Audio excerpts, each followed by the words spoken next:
दोस्तों welcome back to channel. आप सभी का स्वागत है आपके अपने चैनल ऑफिशियल क्लासेस में।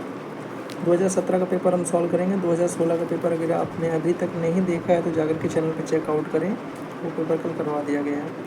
हम लोग सारे 2025 तक के पेपर करेंगे और सारे के सारे आपको पेपर इसमें अवेलेबल हो जाएंगे PYQ के, और जल्दी ठीक है, बिना आपका टाइम बर्बाद किए हुए। तो चलिए शुरुआत करते हैं और समझते हैं। पहला प्रश्न है कि एलिसा परीक्षण जो होता है वो किसके लिए किया जाता है। अगर आपने कल की क्लास देखी तो मैंने आपको उसमें भी बताया कि एलिसा परीक्षण जो होता है वो एक्चुअल में एड्स के लिए किया जाता है। ये एक स्क्रीनिंग टेस्ट होता है, ठीक है, ये एक स्क्रीनिंग टेस्ट होता है। ये HIV हेपेटाइटिस रोगों का पता लगाने के लिए परीक्षण किया जाता है। साथ ही साथ एक बात और याद रखेंगे कि एड्स का फुल फॉर्म मैंने आपको कल बता दिया है और HIV का भी फुल फॉर्म आपको कल बता दिया है, और इसके परीक्षण के लिए एलिसा परीक्षण कराया जाता है। ये वाली बात भी हम आपको पहले भी बता चुके हैं मेरे भाई, ठीक है। Acquired immunodeficiency syndrome, human immunodeficiency virus, ये इसके फुल फॉर्म होते हैं, एक बार फिर से आपको बता दिए हैं। पूछा जाए आपसे कि भैया गैलेना जो होता है वो किसका अयस्क होता है, तो बड़े ध्यान से याद रखिएगा।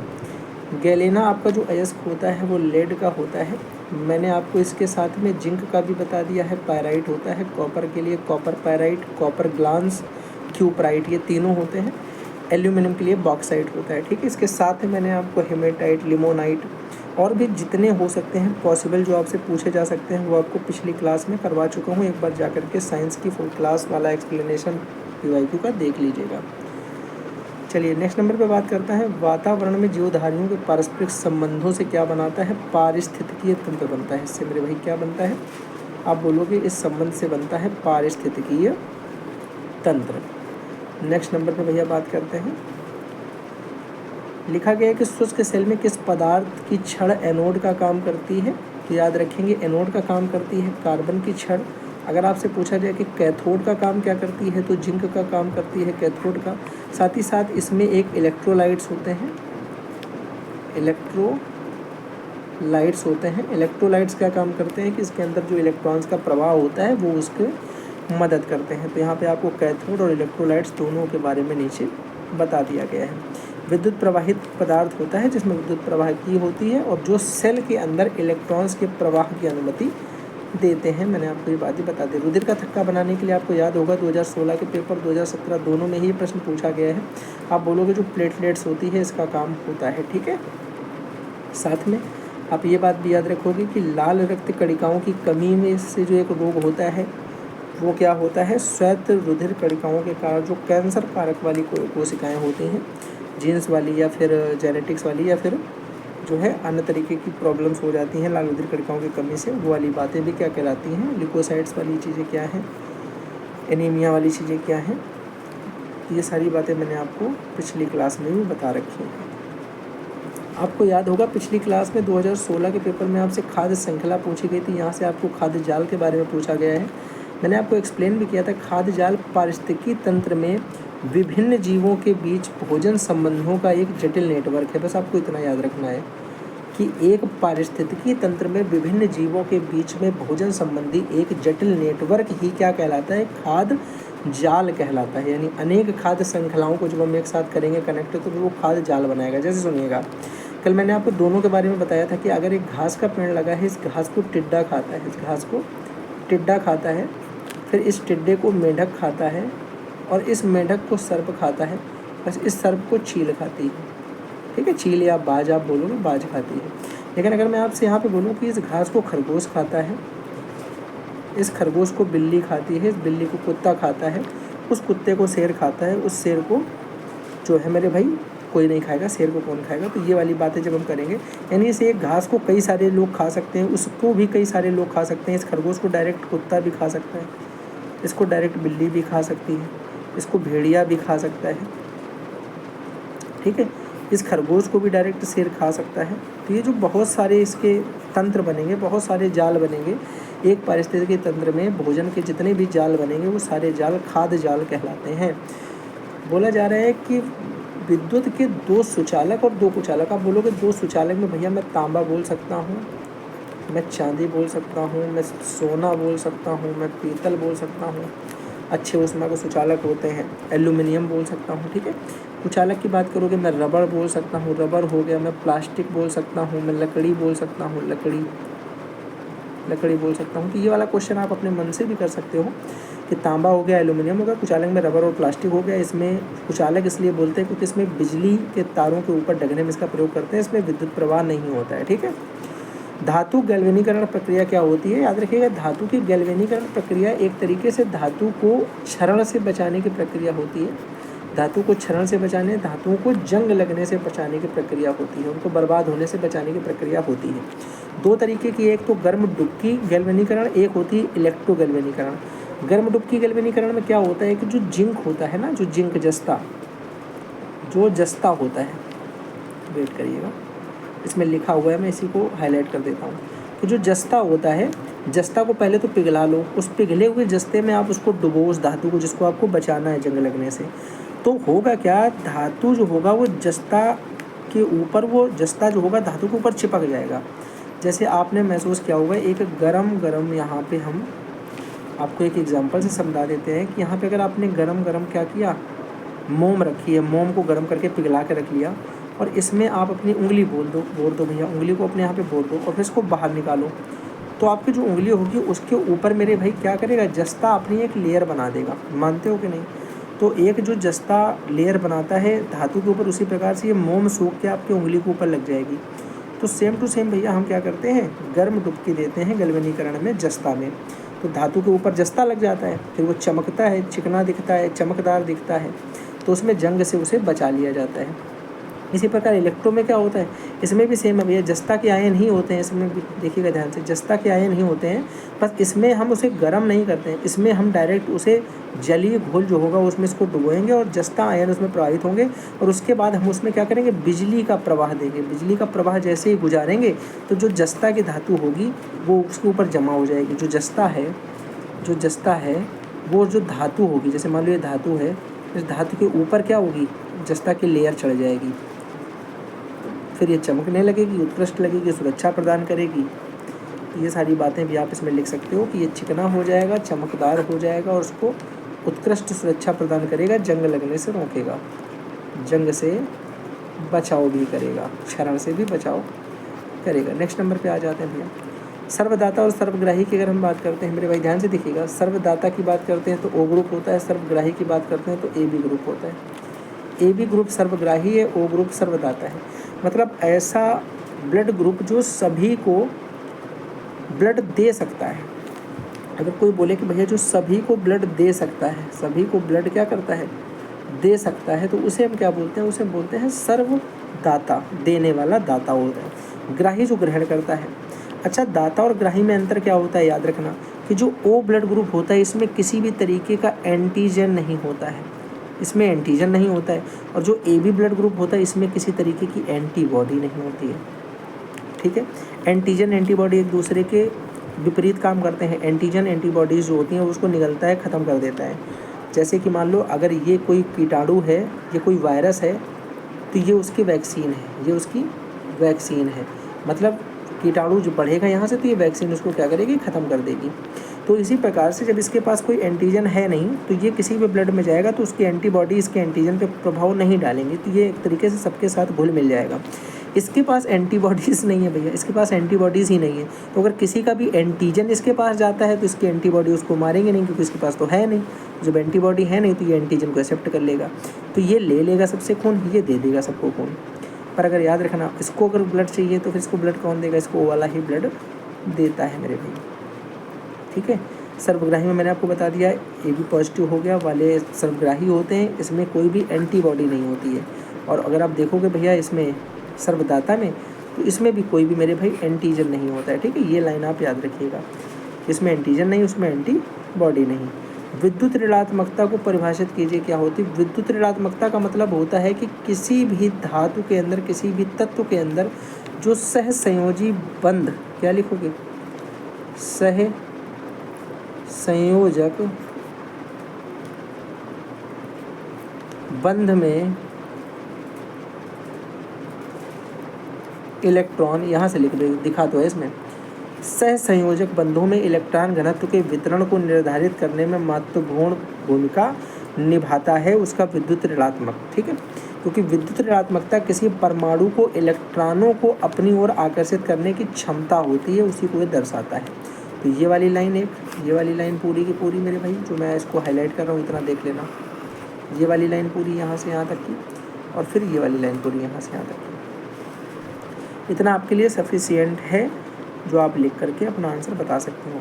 तो विद्युत ऋणात्मकता एक्चुअल में क्या होती है? विद्युत ऋणात्मकता होती है कि कोई भी परमाणु है उसमें इलेक्ट्रॉनों को अपनी ओर आकर्षित करने की जो क्षमता को दर्शाएगा वही विद्युत इलेक्ट्रॉनिक की क्षमता कहलाएगा। और साथ ही साथ ये सहसंयोजक बंधों के साथ इलेक्ट्रॉन घनत्व के वितरण को भी निर्धारित करने में महत्वपूर्ण भूमिका दिखाती है। ठीक है, अगर यहाँ से बात करते हैं भैया कि हेपेटाइटिस जो बी होता है वो शरीर के किस अंग को प्रभावित करता है, ये मोस्ट इंपॉर्टेंट क्वेश्चन है। तो याद रखिएगा ये मेरे भाई जो लीवर होता है, यकृत होता है, लीवर होता है, इसको क्या करता है, या तो इसमें सूजन आपको फील होती है या तो इसमें आपको जलन फील होती है, क्योंकि ये वायरस जो होते हैं ये यकृत की कोशिकाओं को क्या करते हैं, संक्रमित कर देते हैं, संक्रमित कर देते हैं। तो आप याद रखोगे कि भैया हेपेटाइटिस बी में शरीर के किस अंग को प्रभावित किया जाता है, तो आप लिखोगे कि जो हेपेटाइटिस बी वायरस होता है ये शरीर में लीवर यानी यकृत को संक्रमित करता है, इसकी कोशिकाओं को संक्रमित करता है तथा इसमें सूजन और जलन की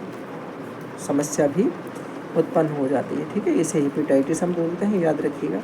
यकृत शरीर के लिए महत्वपूर्ण अंग है जो बहुत सारे काम, यकृत भैया क्या काम करता है, आपके जो पाचन का काम होता है, आप मेन चीज़ याद रखिएगा, जो आपके पाचन का काम होता है वो एक्चुअल में मेरे भाई यहाँ से जो आपने एक देखा होगा पित्त रस होता है, जो आपके कई सारे ऐसे चीज़ें हैं जिनको गलाने का काम करता है, उनके पाचन में बहुत ज़्यादा हेल्प करता है, वो हमारे यहीं से आता है भैया। यकृत भोजन को पचाने में मदद करता है पहली चीज़, और पित्त का उत्पादन करता है, पित्त रस जो बनता है ना, जो वसा जो फैट होती है उसको पचाने में मदद करता है।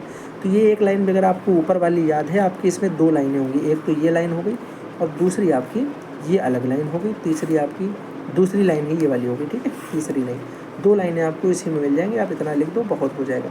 साथ ही साथ याद रखिएगा यकृत रक्त के विषाक्त पदार्थों और अपशिष्ट पदार्थों को हटाने का यानी ब्लड का फिल्ट्रेशन भी एक तरीके से करता है।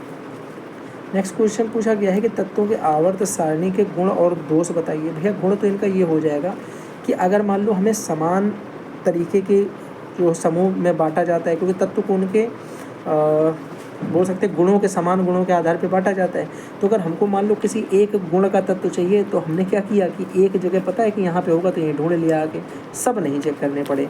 तो पहले चीज़ तो यही हो जाएगा कि तत्वों को समूहों के आवर्तों में बांटा गया है जिसके आधार पर तत्वों के समान गुणों का अध्ययन आसानी से हो जाता है।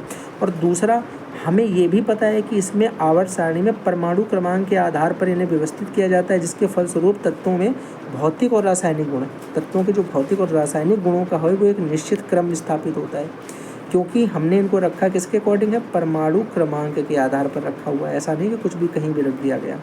अच्छा, दोष क्या होता है? दोष ये होता है कि एक तो हाइड्रोजन का इनका कोई फिक्स नहीं है, हाइड्रोजन को ना तो इन्होंने धातु बोला ना तो इन्होंने अधातु बोला। ठीक है, तो हाइड्रोजन का एक स्थान कोई फिक्स नहीं है, तो इसलिए इसकी स्थिति निश्चित नहीं। दूसरा, आवर्त सारणी में समस्थानिकों के लिए कोई स्थान नहीं, जिनके परमाणु क्रमांक समान होते हैं, जिनके परमाणु क्रमांक जो मेरे भाई समान होते हैं उनकी कोई बात नहीं करते हैं। और साथ ही साथ जो संकर आवर्त सारणी में जो संक्रमण धातुएं होती हैं उनका वर्गीकरण भी बड़ा ही जटिल है, यानी बड़ा ही प्रॉब्लमेटिक है, तो ये इनके दोष हो जाएंगे।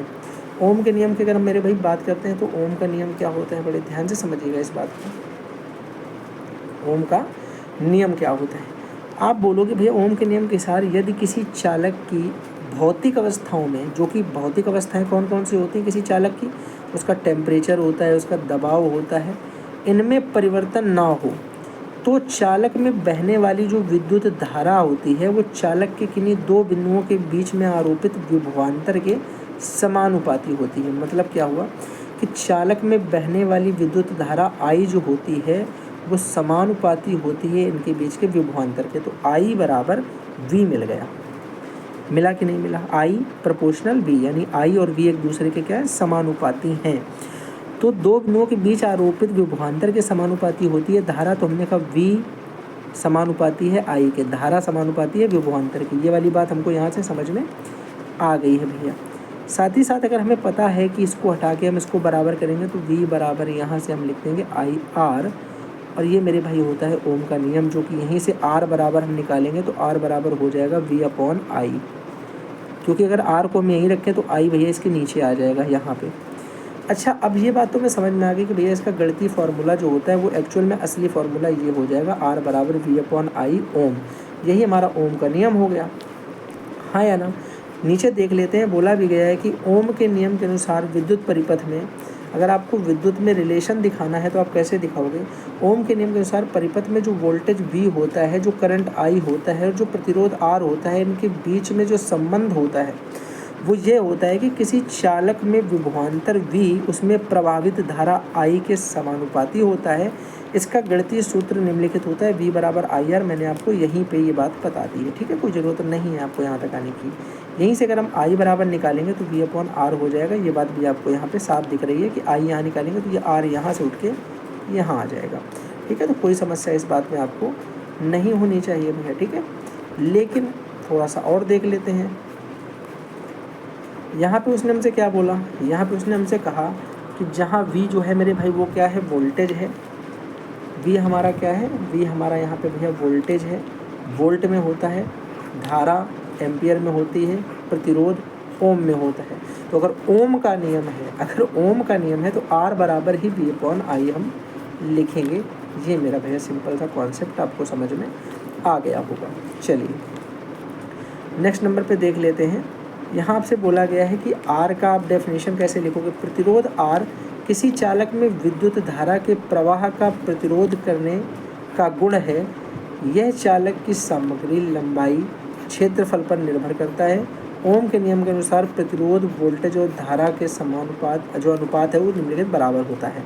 तो भैया हम बोल सकते हैं कि जो वोल्टेज का और धारा का अनुपात होता है, यानी जो V का और I का रेशियो होता है वो हमारा R के बराबर होता है। कोई समस्या बोलोगे, कोई समस्या नहीं, बात समझ में आ गई है। और ये जो भी आंसर आएगा मेरा, वो आंसर किस में आएगा, ओम में आएगा। आंसर किस में आएगा, ओम में आएगा, ठीक है भाई। नेक्स्ट नंबर पे आ जाओ। धारावाही परिनालिका से आप क्या समझते हैं। धारावाही परिनालिका बड़ी सिंपल सी होती है भैया। इसमें क्या होता है, परिनालिका होती है, तांबे के तार से लपेट के कुंडली बना देते हैं, फिर उसमें हम विद्युत धारा को प्रवाहित करेंगे तो उसके चारों ओर एक चुंबकीय क्षेत्र उत्पन्न हो जाएगा, जो कि अंगूठा हमारा दिखाता है धारा की दिशा, और हमारा जो फिंगर होती हैं, फिंगर्स हमारी दिखाती हैं क्या, कि चुंबकीय क्षेत्र जो है वो कितने में काम कर रहा है, ये चीज़ दिखाती है, ठीक। तो धारावाही परिनालिका के बारे में जानते हैं। धारावाही परिनालिका तांबे के तार की बनी हुई एक कुंडली होती है पहले नंबर पे, जिनके फेरों में विद्युत धारा प्रवाहित की जाती है। जब विद्युत धारा को प्रवाहित करते हैं तो कुंडली के चारों ओर एक चुंबकीय क्षेत्र उत्पन्न होता है। चुंबकीय क्षेत्र कुंडली के अंदर सबसे मजबूत होता है और कुंडली से दूर जाने पर यह कमज़ोर हो जाता है। जैसा कि हमें पता है कि उसके पास रहोगे तो तेज़ होगा, दूर रहोगे तो कम हो जाएगा। ये बना हुआ है इसका चित्र, किस तरीके से बना आप देख सकते हो। आधार है, फिर डोरी बांधने की प्रणालिका लगी है, यहाँ से इसमें करंट सप्लाई करेंगे तो इसमें जो है इसके अंदर ज़्यादा होगा करंट, और दूर जाने पर करंट का मान जो करंट बोल रहा हूँ, उससे अंदर जाने पर चुंबकीय क्षेत्र बढ़ेगा, दूर जाने पर चुंबकीय क्षेत्र का प्रभाव कम होगा। धारावाही परिनालिका के चुंबकीय क्षेत्र की दिशा जो होती है वो दाहिने हाथ के नियम द्वारा होती है। जो मैंने आपको बताया कि दाहिने हाथ के नियम के अनुसार अगर हम देखें तो हमारे दाहिने हाथ की जो हथेली है उसको बंद करते हुए कुंडली के चारों ओर अगर घुमाते हैं तो अंगूठे की दिशा जो होती है, अंगूठे की दिशा इशारा करती है धारा को प्रवाहित किए उस दिशा में, और जो उंगलियां हैं वो चुंबकीय क्षेत्र की दिशा में हमको दर्शाती हैं। ये मैंने आपको बात ऊपर ही बता दी है। जैविक घटक भैया क्या होते हैं, बड़े प्यार से सुनिएगा। जैविक घटक के बारे में थोड़ी सी जानकारी जानते हो और इन घटकों के संक्षिप्त वर्णन के बारे में भी जानते हैं, इंपॉर्टेंट है भैया। तो जैविक घटक एक तरीके से वो सभी जीवित चीज़ें होती हैं जो कि पारिस्थितिकी तंत्र का हिस्सा होती हैं, पारिस्थितिकी तंत्र में उपस्थित हों, वो सारी ही हमारी जैविक घटक होंगे। जैसे पौधे हो गए, जानवर हो गए, सूक्ष्म जीव हो गए, ठीक है। तो और भी अन्य तरीके के, तो आप देखो इनमें भी हम कई तरीके की चीज़ें देखते हैं। जैसे हम इसमें देखते हैं सबसे पहले उत्पादन के बारे में, देखिएगा बड़े ध्यान से, मैं आपको यही थोड़ी सी चीज़ें समझाता चलूँगा, आपको क्लियर हो जाएंगी। उत्पादन के बारे में, उपभोग के बारे में और पुनर्चक्रण, ये कैसे काम करता है। तो ये काम ऐसे करता है कि क्योंकि ऊर्जा जो होती है और पोषक तत्व होते हैं वो उत्पादन, उपभोग और पुनर्चक्रण करते रहते हैं लगातार। कौन, ये जैविक घटक, ताकि पारिस्थितिकी तंत्र में भूमिका बनी रहे और एक दूसरे की भूमिका भी क्या करें, निभाते रहें। चलिए कुछ जैविक घटक की बात भी हम लोग कर देते हैं। जैविक घटक की बात अगर हम करते हैं तो भैया इनको निम्नलिखित 3 भागों में हम बांट देते हैं। कितने भागों में, 3 भागों में इनको हम बांट देते हैं। बड़े ध्यान से सुनिएगा। पहले नंबर पे हम बात करेंगे उत्पादक की। किसकी बात करेंगे, उत्पादक की। उत्पादक वे होते हैं जितने भी हम बात करेंगे स्वपोषी की, जिनकी हम बात करते हैं स्वपोषी की। स्वपोषी मतलब अपना पोषण स्वयं करते हैं, किसी की भी जान के दुश्मन ना हो, वो स्वपोषी उत्पादक कहलाते हैं। जैसे उत्पादक कैसे, हरे पौधे हो गए, सभी प्रकार के जो पर्णहरित पौधे हैं, पर्णहरित युक्त हरे पादप पौधे होते हैं, वो सूर्य के प्रकाश से प्रकाश संश्लेषण क्रिया करके अपने भोजन का निर्माण करते हैं। मतलब ये अपना भोजन स्वयं बनाते हैं, किसी दूसरे पे डिपेंड नहीं होते हैं। ये बात समझ गए। लेकिन अगर मैं आपसे कहूँ कि भैया उपभोक्ता क्या होता है, आप बोलोगे उपभोक्ता होते हैं 3 प्रकार के। पहले उपभोक्ता तो वो उपभोक्ता होते हैं जो हमारे पहले वाले, देखना कौन से होते हैं।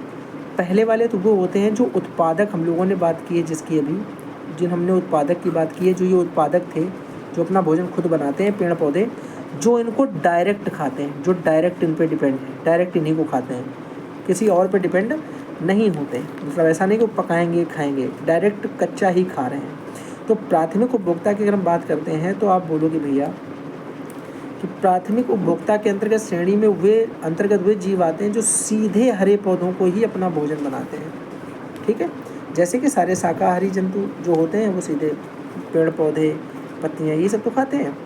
उदाहरण के लिए आप बोल भी सकते हो भैया जैसे गाय हो गया, भैंस हो गया, ऊँट हो गया, टिड्डा हो गया, ये सारे के सारे क्या करते हैं, डायरेक्ट भैया क्या करते हैं, घास वास खा के अपना भोजन प्राप्त करते हैं। वहीं अगर तृतीयक उपभोक्ता की बात करें तो वो इनको खाते हैं, ये जो हैं इनको खाने वाले सब किस में आएंगे, द्वितीयक उपभोक्ता में।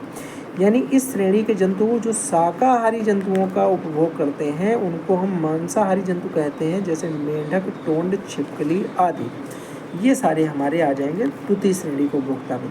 तृतीय श्रेणी को उपभोक्ता में भैया ये सब कुछ जो है सबको निपटा जाते हैं। मांसाहारी वालों को भी हपक जाएंगे, शाकाहारी वालों को भी हपक जाएंगे।